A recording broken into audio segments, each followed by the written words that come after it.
खुद PM Modi Vivo phone company की देखना चाहते हैं बर्बादी। सीबीआई ईडी का ऑपरेशन चीनी कंपनी।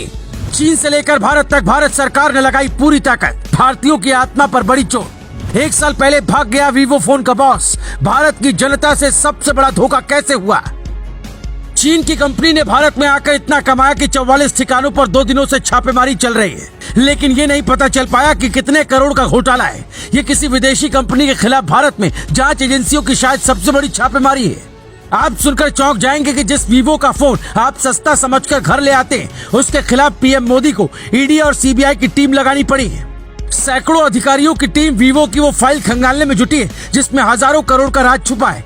पहले जान लीजिए कि इस जांच की शुरुआत कैसे हुई, फिर बताते हैं कि इन्होंने भारत सरकार को कितना बड़ा चूना लगाया है।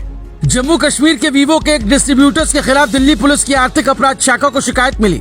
फर्जी डॉक्यूमेंट का इस्तेमाल कर कुछ चीनी नागरिक कंपनी के शेयर होल्डर्स बने थे, तो ईडी की टीम एक्टिव हुई। ईडी की जांच में पता चला कि शेल कंपनियां बनाकर ये टैक्स चोरी करने में लगे थे, करोड़ों का टैक्स नहीं दिया। दिल्ली, यूपी, मेघालय और महाराष्ट्र समेत कई राज्यों में छापेमारी चल रही है। 44 ठिकानों पर चल रही है रेड। 119 बैंक खातों से 465 करोड़ रुपए जब्त किए गए। 66 करोड़ की एफडी, 2 किलो सोना, 73 लाख कैश जब्त किया गया। वीवो के डायरेक्टर झेंगशेन ओउ और झांग जी भाग गए। चीन ने कहा है कि भारत में नियम मानना होगा। मतलब चीन सरकार भी इन लोगों से पल्ला झाड़ने में लगी। लेकिन ये शर्मनाक बात है कि भारतीय मीडिया ने इतनी बड़ी खबर को उतने प्रमुखता से नहीं उठाया। अब आप सोच रहे होंगे कि इंडिया में टैक्स सिस्टम इतना मजबूत है। ईडी और इनकम टैक्स की टीमें खाते में थोड़ा बहुत लेन देन ज्यादा होने पर निगरानी में लग जाती हैं। नोटिस भेजकर बुला लेती है, तो इतना बड़ा घोटाला नजरों से बच कैसे गया, तो उसकी भी कहानी सुन लीजिए। दरअसल चाइनीज कंपनियों के खेल का पता मोदी सरकार को तब चला जब इनकी शिकायतें आने लगी कि फोन तो बड़ी संख्या में बिक रहा है, लेकिन ये किसी न किसी बहाने से टैक्स देने से बच रहे हैं। जब ईडी ने जांच शुरू की तो पता चला कि मामला मनी लॉन्ड्रिंग का है। मतलब ये लोग मुनाफे के रुपए से शेल कंपनियां यानी फर्जी कंपनियां खड़ी कर रहे थे, इसलिए पता भी नहीं चल पा रहा था कि इनका पैसा जा कहां रहा है। बाकी के पैसे ये सीधा हवाला के जरिए चीन भेज रहे थे। इस बात की भी आशंका है, इसलिए इसकी भी जांच होगी। सीबीआई की टीम पहले से ही वीवो के खिलाफ जांच में जुटी है। हैरानी की बात तो यह है कि जांच में यह भी पता चला है कि एक ही IMEI नंबर के करीब 1350 फोन वीवो ने बेचे हैं।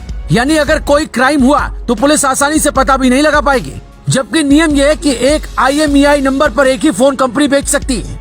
वीवो ने इतना बड़ा खेल किया है कि 44 ठिकाने पर 2 दिन से छापेमारी चल रही है, लेकिन अब तक यह खुलासा नहीं हुआ कि कुल कितने की टैक्स चोरी का मामला है। एक रिपोर्ट के मुताबिक 10 से 20 हजार वाले 5G फोन में वीवो भारत का सबसे बड़ा ब्रांड है। इसी साल सिर्फ शुरुआती 3 महीने में इसने 55 लाख फोन बेचे। इस हिसाब से इसका आंकड़ा 1.5 करोड़ पहुंच सकता है। अब आप अनुमान लगाइए कि अगर इसने 1 साल में 1 करोड़ फोन भी बेचे और उसकी कीमत 15,000 के हिसाब से लगाए भी, तो सोच लीजिए कितना फायदा वीवो कंपनी ने कमाया है। लेकिन जो भी कमाया सब के सब बिना टैक्स दिए डकार गए। मतलब आप वीवो कंपनी का फोन सस्ता समझकर खरीद रहे हैं और ये पैसा देश के खिलाफ इस्तेमाल हो रहा है। इसलिए वीवो की जगह दूसरी कंपनियों के फोन खरीदने की जरूरत है, क्योंकि भारत सरकार वैसे भी चाइनीज कंपनियों को लेकर सख्त है। कई चाइनीज ऐप भी बने हुए हैं। देश हित में जब गांधी जी चरखा चलाकर धोती पहन सकते हैं, तो आप और हम चाइनीज कंपनियों का बहिष्कार क्यों नहीं कर सकते? क्योंकि वीवो ही नहीं बल्कि शाओमी और ओप्पो के खिलाफ बीते दिनों कार्रवाई हुई थी। Bureau report, global Bharat TV.